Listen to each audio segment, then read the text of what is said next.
Hello everyone, कैसे हैं आप सभी लोग। आई होप बेहतरीन होंगे क्योंकि इंग्लिश क्वेश्चन पेपर बहुत ही ज़बरदस्त आपका गया होगा। तो हमारे एक स्टूडेंट हैं सचिन, अमरोहा ज़िले से, मैं आगरा ज़िले से हूं। तो उन्होंने ये क्वेश्चन पेपर भेजा है और कहा है कि सर यूट्यूब चैनल पर जो आपने कराया है वहाँ से सीधी चीज़ें हमें इस क्वेश्चन पेपर में देखने को मिली हैं। तो आइए, जो 3 से 16 DV क्वेश्चन पेपर है इसका सॉल्यूशन मैं आप लोगों के समक्ष लेकर चलता हूं। तो इसमें आपका पैसे से पहला क्वेश्चन है, what do many people complain about. तो आपका आंसर ये लिखा हुआ है, आसानी से आप इन्हें निकाल लेंगे। तो ये the secret of success and power, उससे ये लिया गया है आपका। सेक्शन बी, अगर हम आर्टिकल्स की बात करें तो मैंने आपको लगातार फोर्स किया था कि आप लोग प्राइस राइज पर ध्यान दें और बहुत ही इजी वर्ड्स में मैंने आपको ये प्रोवाइड कराया हुआ है। अगर आप लेटर की बात करें तो ये लेटर मैंने आपको कराया हुआ है, यूट्यूब पर सर्च करके अभी भी आप देख सकते हैं। वन वर्ड सब्स्टिट्यूशन की बात करें तो ये मैंने आपको कराया है, one who looks at the dark side of a things is called. तो साथियों, डार्क के लिए मैंने आपको बताया था पेसिमिस्ट होता है, निराशावादी। अगर यहाँ ब्राइट होता तो ऑप्टिमिस्ट होता, लेकिन यहाँ फोर्थ ऑप्शन सही है। The phrase pick holes in means, इसका भी मैंने आपको बताया था, फाइंड फॉल्ट विद। देखिए यूट्यूब पर सर्च कीजिए।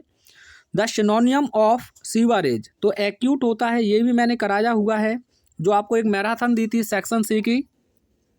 ही is a member of an union, तो इंग्लिश में आपके 44 साउंड होते हैं, उसमें से यहाँ बात करें यूनियन की तो यह आपका कॉन्सोनेंट साउंड है। तो यहाँ क्या होना चाहिए था, ए यूनियन होना चाहिए था, तो यहाँ थर्ड पार्ट में गलती है। तो इन्होंने पूरा विश्वास दिखाया हम लोगों के ऊपर और कहा सर बहुत अच्छा गया है। लीजिए, the antonym of modern, ancient हो जाएगा। क्या कितनी बार नहीं कराया आप लोगों को। इनडायरेक्ट है, बहुत ईजी है। He requested me to give him my book for 2 days, ठीक है। ये इंट्रोगेटिव भी है। They asked us if we were not playing, ठीक है। यहाँ सिंपल बनाना है। देखिए नॉमिनेटिव एब्सोल्यूट से है। The sun having risen, the sun having risen comma the boys went to school, simple हो गया। कॉम्प्लेक्स बनाना है आपको। He is poor, he is not dishonest, तो आप कैसे कहेंगे, वह गरीब है लेकिन वह बेईमान नहीं है। तो although he is poor yet he is not dishonest, ठीक है, कॉम्प्लेक्स हो जाएगा। बिल्कुल एज इट एज क्वेश्चन मैंने आपको बताया है विद कॉन्सेप्ट। तो इसका आपको कंपाउंड बनाना है, तो कैसे लिखेंगे, he not only made a promise but also kept it, पैसे बनाना है। बिल्कुल इसी कॉन्सेप्ट पर आपको बताया था। तो was a letter not we return by you, ठीक है। ये देखिए मैंने कहा आपको करेक्ट करने के लिए। तो it being a holiday, nominative absolute से है। It being a holiday comma we did not go, ये नहीं तो ये देखिए इफ क्लॉज आप फ्यूचर में नहीं रखेंगे, प्रेजेंट इंडेफिनिट में रखेंगे। तो if he comes comma I shall teach him, ये देखिए होमोफॉन्स मोस्ट इंपॉर्टेंट आपको कराए हुए हैं, सर्च कीजिए दोनों मिल जाएंगे। ट्रांसलेशन भी बहुत अच्छा है, नेक्स्ट वीडियो में इसी पर आपको प्रोवाइड कराऊंगा। ये लीजिए सेक्शन डी में पहला ही मोस्ट इंपॉर्टेंट क्वेश्चन मैंने आपको बताया था और ये आया हुआ है। 1 घंटे की मैराथन भी आप देख के गए होंगे तो सभी चैप्टर्स के मोस्ट इंपॉर्टेंट क्वेश्चन वहीं से फंस गए हैं। ये देखिए, what did M Hamel say about the language and its importance, ठीक है।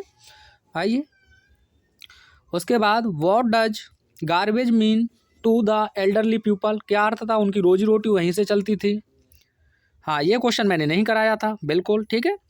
उसके बाद, how did Gandhi reach Champaran and what did he do, most important question आपसे बताया था, इसे किया होगा आपने।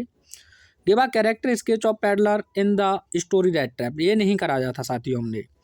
ये आपका स्टेंजा है और बहुत आसानी से आपने इसके आंसर किए होंगे। ये मैंने सभी के सभी आपको कराए थे, बिल्कुल एग्जैक्ट यही क्वेश्चंस। देखिएगा सेंट्रल आइडिया आपके फंसी गए हैं तीनों की तीनों, लेकिन मैंने आपको ये 2 बताए थे जर्नली मोस्ट इंपॉर्टेंट। ये क्वेश्चन आप यूट्यूब पे सर्च करेंगे तो आपको आंसर हमारा मिल जाएगा, बिल्कुल ये क्वेश्चन मैंने कराया है। Why did the Maharaja start hunting tigers, क्यों किया था उन्होंने, बताओ, क्योंकि अपने सेल्फ डिफेंस के लिए। What was the chief aim of the students on ice programme, क्या था, यानी कि पृथ्वी के छोर तक उन्हें छात्रों को ले जाना। ये क्वेश्चन मैंने आपको कराया है, देखिएगा। Why was Sadao sent to America, या why was why was Sadao sent to America why his father, ऐसे कुछ क्वेश्चन था। हाँ, इसमें से दोनों में से हमने नहीं कराया है, क्लियरिटी के साथ आपको बताएंगे। Which story does Mr Lamb tell Derry and why, ये आप बता सकते थे कि एक वो व्यक्ति था जो अपने आप को कमरे में बंद करके रखता था उस जानकारी को, जिससे कि यह अपने आप में थोड़ा सा विश्वास करे। आई होप अच्छा क्वेश्चन पेपर गया होगा। अगर आप भी अपना क्वेश्चन पेपर मेरे पास सेंड करना चाहते हैं तो डिस्क्रिप्शन बॉक्स में लिंक दिया है, उस नंबर पर आप सेंड